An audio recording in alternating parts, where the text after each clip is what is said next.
Et yo tout le monde, c'est Ato, j'espère que vous allez bien. Aujourd'hui, on se retrouve dans une nouvelle vidéo. Dans cette vidéo, on va parler actu F1. Alors, je vais pas vous faire toute l'actu de la F1, mais dans cette vidéo, on va parler du retrait de Suzuka cette saison et d'un éventuel Grand Prix qui pourrait le remplacer parce que sinon, ça va nous faire un beau trou entre la Turquie et les États-Unis. Enfin bref, juste dites-moi si l'angle de caméra vous plaît parce que j'ai voulu changer un petit peu et comme j'ai rajouté un poster de Charles Leclerc là-bas, je me suis dit c'est pas mal s'il est dans le décor.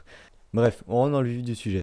Donc je vais vous afficher le calendrier de base juste ici. Donc déjà il y a eu pas mal de retraits. Il y a eu le Canada, il y a eu Singapour, mais Singapour qui a été remplacé par la Turquie. Donc ça à la limite c'est pas très grave. Même si Singapour c'est un très beau Grand Prix. En ville la nuit c'est un très très beau Grand Prix. Mais bon c'est la Turquie. La Turquie c'est aussi un tracé qui est plutôt pas mal. Il y a eu l'Australie qui n'a pas été remplacée. Et là il y a le Japon. Donc c'est à dire que normalement on aurait dû avoir 3 Grands Prix d'affilée, donc Russie, Singapour, Japon, donc 3 week-ends de Grand Prix d'affilée.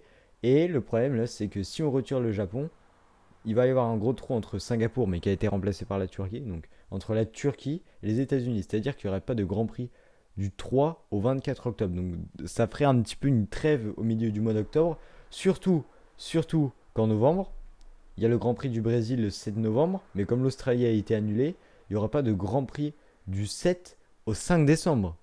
Je vais vous dire pour moi quels sont les Grands Prix qui pourraient éventuellement remplacer le Japon. Dites-moi si vous en avez d'autres en commentaire. Après, tout ce qui est Grand Prix de Chine, de Malaisie, les Grands Prix en Asie, oubliés. Donc on pourrait avoir le Nürburgring, parce que le Nürburgring, pareil, c'est un Grand Prix qui a bouché des trous l'année dernière, et puis sur un tracé qui est un petit peu midi, qui est pas trop mal, donc pourquoi pas le Nürburgring. On pourrait avoir Hockenheim, mais Hockenheim a vraiment pas été utilisé l'année dernière pour boucher des trous, donc je verrais pas pourquoi pour boucher un trou cette année, ils utiliseraient Hockenheim, même si j'adorerais Hockenheim, parce que c'est un de mes tracés préférés.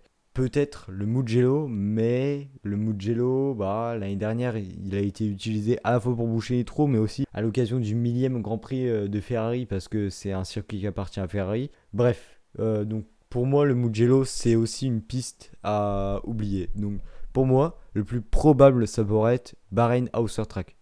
C'était le Grand Prix, l'avant-dernier Grand Prix de la saison dernière où Russell était dans la Mercedes, où tous les fans de Russell ont jubilé et ont pu apprécier ce magnifique dépassement sur Valtteri Bottas. Ça a un peu moins plu aux fans finlandais, je pense, mais le dépassement était magnifique par l'extérieur. Donc Bahrain Outer Track, c'est un tracé qui est plutôt pas mal.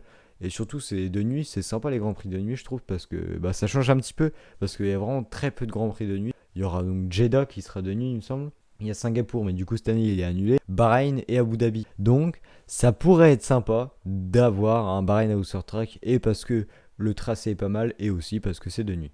Enfin bref, dites-moi si les vidéos actu F1 comme ça vous plaisent, des toutes petites vidéos de 2-3 minutes pour parler d'un sujet d'actualité sur la F1. Dites-moi si ça vous plaît. Moi, en tout cas, je trouve que c'est un concept pas mal. En plus, ça prend pas énormément de temps au montage, donc c'est tout bénef pour moi. Sur ce, je vous dis à la prochaine pour une nouvelle vidéo. Ciao.